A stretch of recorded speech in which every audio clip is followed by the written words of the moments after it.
Hi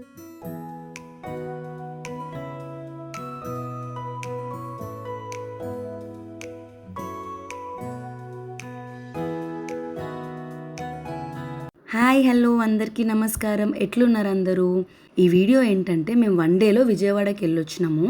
అసలు ఎట్లా వెళ్ళినాం ఏంటి అనేది చూపిస్తున్నా చూడండి. సో మార్నింగ్ లేచి స్టార్ట్ అయిదామని డిసైడ్ అయిపోయినాము. బయట తినడము అదంతా టైం వేస్ట్ అని చెప్పి నేను ఇంట్లోనే కుక్ చేస్తున్నా అనమాట. ఇంక్లూడింగ్ టీ నేను అన్నీ కుక్ చేసుకొని తీసుకెళ్ళిన. బ్రేక్ఫాస్ట్కి ఇడ్లీ పెట్టుకొని విత్ పల్లి చట్నీ తీసుకెళ్ళినాము. అండ్ లంచ్కి ఏ కూరలు వండినా పాడైపోతుందేమో అని భయపడి అండ్ పులిహోర జనరల్గా ఆన్యకి జర్నీలో పడదు అని చెప్పి ఇంకా రసం అట్లా తీసుకెళ్ళినా అనమాట. వేరే ఏదైనా పాడైపోద్దేమో, ఒక్కరోజు అన్నం రసం తింటే ఏం కాదు కదా అని. అండ్ స్నాక్స్కి కొన్ని chips packets and bananas apples అట్లా కొన్ని ఫ్రూట్స్ తీసుకెళ్ళాం అనమాట. సో మా జర్నీ ఎట్లా జరిగిందో చూసేయండి. 5 or 6 స్టార్ట్ అయిద్దాం అనుకుంటే మేము ఇంట్లో నుంచి స్టార్ట్ అయ్యేసరికి 6:45 అయిందనమాట. పాప మాన్యని పొద్దున్న బలవంతంగా లేపి స్నానం చేపించేసినాము. అందుకే పడుకోవడానికి వీలుగా వెనకాల మొత్తం అరేంజ్ చేసేసిన.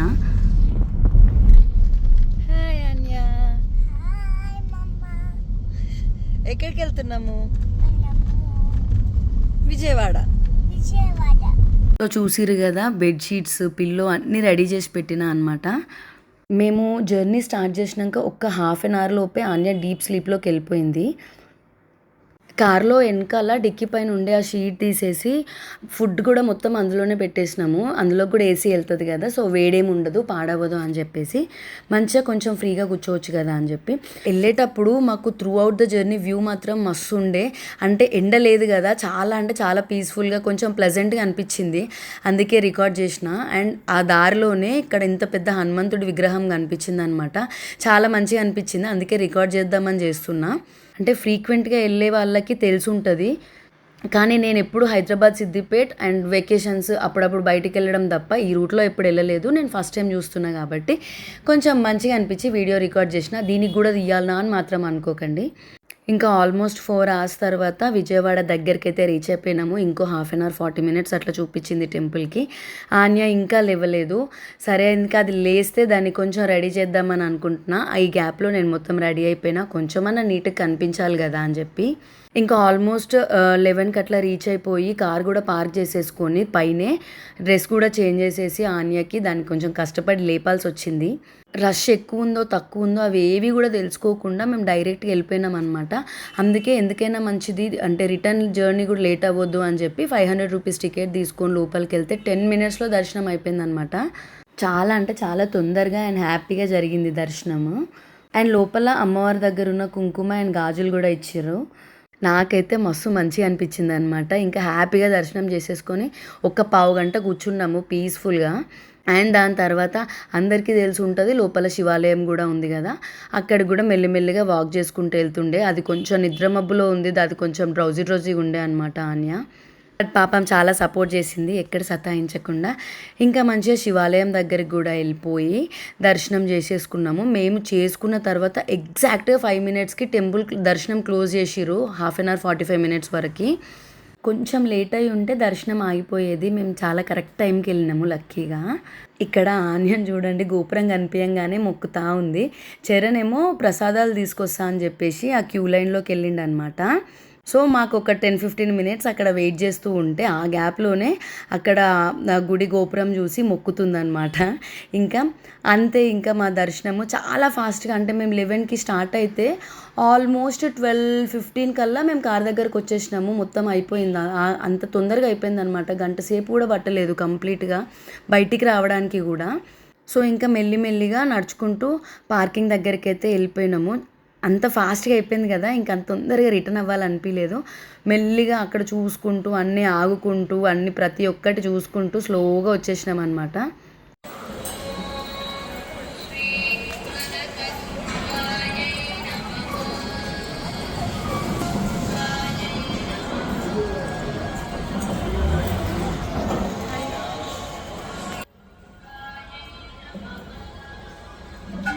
ఇంకా కార్ దగ్గరికి వచ్చిన తర్వాత కూడా అక్కడ సైడ్లో రేలింగ్స్ లాగా ఉంటే వాటిపైన కూర్చోబెట్టి కాసేపు ప్రకాశం బ్యారేజ్ అవన్నీ చూస్తూ కొంచెం సేపు అట్లా స్పెండ్ చేసినాము. ఇంకొక 15-20 minutes అట్లా కూర్చొని ప్రశాంతంగా అప్పుడు స్టార్ట్ అయిపోయినాం అనమాట రిటర్న్. మా చరణ్కి చాయ్ పిచ్చి అనమాట. సో స్టార్ట్ అయ్యే ముందు కూడా టీ కావాలి అని చెప్తే ఇంకా చెరొక కప్ అట్లా పోసుకొని తాగుతున్నాం అనమాట. దానికి కూడా నేను ఎక్కువ లగేజ్ లేకుండా అన్ని డిస్పోజబుల్స్ తెచ్చుకున్నాను.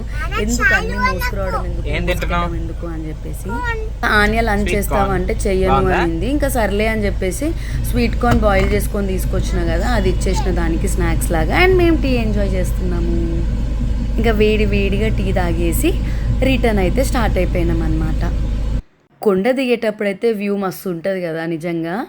ఇంకా ఆల్మోస్ట్ ఒక 1 hour ఆఫ్ జర్నీ తర్వాత మా కడుపులో గోకడం స్టార్ట్ అయిందనమాట. ఫుల్ ఆకలి అవుతుండే. ఇంకా దారిలో ఏదైనా మంచి రెస్టారెంట్ కనిపిస్తే ఆగి తిందాము అని అనుకున్నాము. ఇంకా 1 hour ఆఫ్ జర్నీ తర్వాత దారిలో ఒక హోటల్ కనిపించింది. కూర్చొని కాళ్ళు కూడా పట్టేసినాయి. అండ్ నాకు దట్టు శారీలో కాబట్టి కొంచెం కష్టం అనిపించింది. కాసేపు అట్లా నడుద్దాము అని చెప్పి ఈ హోటల్ బాగుంది కదా, అండ్ అందులో మోస్ట్ ఇంపార్టెంట్లీ పిల్లల కోసం ప్లే ఏరియా ఉంది కాబట్టి ఇక్కడ ఆపినాము. బయట నుంచే కనిపించింది ఆ ప్లే ఏరియా. సో ఆన్య హ్యాపీగా ఒక 1/2 hour అక్కడ ఆడుకుంది. ఇంకా మేము కూడా అక్కడ వాటర్ బాటిల్స్ అట్లా అవన్నీ కొనుక్కున్నాము. లోపలికి వెళ్ళి ఫుడ్ అయితే ఏం ఆర్డర్ చేసుకోలేదు, కానీ బయటనే కొంచెం సేపు అట్లా స్పెండ్ చేసినాము. మాకంటే ఎక్కువ ఆన్యనైతే ఫుల్ ఖుషి అయింది. దానికి పొద్దున్న నుంచి పాప మా కార్లోనే ఉండేసరికి అంటే సఫోకేటెడ్గా ఉంటుంది కదా ఎవరికైనా, పిల్లలకి బాగా అంటే ఎగిరి దుంకే పిల్లలకి ఇంకెక్కువ ఉంటుంది కదా. ఇంకా దాంతో కొంచెం సేపు అన్నీ ఆడిపించి అన్నీ ఎక్కిపించి అదొక 40 minutes ఆల్మోస్ట్ 40-45 minutes వరకు ఆగినాము. ఇంకా అది మంచిగా తృప్తిగా ఆడుకున్న తర్వాత కార్లోకి తీసుకొచ్చి కార్లోనే నేను తీసుకొచ్చిన అన్నం అండ్ రసం తినిపిస్తుండే అనమాట. మీరు చూడండి, నేను పేపర్ ప్లేట్స్, డిస్పోజబుల్ ప్లేట్స్ కూడా తీసుకొచ్చిన తినిపించడానికి అని చెప్పి. ఇంకా అది మంచిగా తిన్నది. ఎంతైనా ఇంటి ఫుడ్ కదా, టెన్షన్ లేకుండా హ్యాపీగా తినిపించవచ్చు కదా అని చెప్పి. ఇంకా ఆన్యకు కూడా ఒకవేళ పడుకోకుండా కార్లో టైంపాస్ చేయడానికి అని చెప్పి బుక్, స్కెచ్ పెన్స్, ఇంకా క్రేయాన్స్, దానికి ఆడుకునే కొన్ని ఐటమ్స్ అవన్నీ తీసుకొచ్చినాము. ఇంకా అది డ్రాయింగ్ ఏదో వేస్తుంటేనే నేను ఇంకా ఫుడ్ ఫాస్ట్గా తినిపించేసిన దానికి. వాళ్ళని ఎంగేజ్ చేయడానికి ఏదో ఒకటి ఉండాలి కదా. ఇంకా దానికి తినిపించేసిన తర్వాత నేను కూడా మంచిగా తిన్నా. అండ్ నాకు ఒక్కటే కూర ఉంటే ఎక్కదు, అండ్ దట్టు ఓన్లీ రసం కదా అని చెప్పి నేను సెల్ఫిష్గా ఆవకాయ కూడా తెచ్చుకున్నాను అనమాట. ఫస్ట్ ఆవకాయతోని కడుపు నిండా తిని దాని తర్వాత రసం అన్నం కూడా తిన్నాను. ఎంతైనా ఇంట్లో నుంచి తీసుకొస్తే ఆ తృప్తే వేరు కదా. చరణ్ అయితే ఇంకా బాక్స్లోనే కలిపేసుకొని రసం తింటున్నాడు. నాకైతే ఒక్క నిమిషం మమ్మల్ని చూస్తే వరద బాధితుల్లాగా అనిపించింది, కానీ ఏం చేయలేము. అప్పుడప్పుడు బయటికి వెళ్ళినప్పుడు ఇలాంటివి తప్పదు. చరణ్ ఆ హోటల్లో నుంచి స్టార్ట్ అయ్యే ముందే స్వీట్ పాన్ తీసుకున్నాడు అనమాట. 2 ఇద్దరం తినొచ్చు అని చెప్పేసి. తిన్న తర్వాత ఇంకా కడుపు నిండా లంచ్ చేసేసి స్వీట్ పాన్ తింటుంటే ఆ ఫీలే నెక్స్ట్ లెవెల్ ఉంటుంది. మీకు కూడా పాన్ అంటే ఇష్టమా? ఎంతమందికి ఇష్టమో కింద కామెంట్ చేయండి. అండ్ మా విజయవాడ జర్నీ అయితే 1 day ముందు ప్లాన్ అయినా కూడా అనుకున్నది అనుకున్నట్టు ఎక్కడ ఏ ఇబ్బంది లేకుండా అయింది. ఎందుకంటే అన్నీ మేము ప్లాన్డ్గా తీసుకెళ్ళినాం కాబట్టి ఎక్కడ దేనికి ఇబ్బంది పడలేదు. 1-2 days షార్ట్ ట్రిప్గా వెళ్ళే వాళ్ళకి ఎంతో కొంత ఈ వీడియో హెల్ప్ అవుతుందని నేను అనుకుంటున్నా. అండ్ నేను ఇంకా ఇదేదన్నా ఈజీగా ఇంకా ఈజీగా చేయొచ్చు అని మీకు అనిపిస్తే ఏదన్నా కింద కామెంట్ చేయండి. నెక్స్ట్ టైం ఖచ్చితంగా ఫాలో అవుతా. మా జర్నీ మార్నింగ్ 6:30 నుంచి ఈవినింగ్ 6:30 వరకు జరిగింది. 6:30 కల్లా ఇంటికి రీచ్ అయిపోయినాము. అండ్ అంతే. ఇంకా ఈ వీడియో నచ్చితే లైక్ చేయండి, షేర్ చేయండి, అండ్ నా ఛానల్ని సబ్స్క్రైబ్ చేసుకొని గంట కొట్టడం మాత్రం మర్చిపోవద్దు. Bye bye.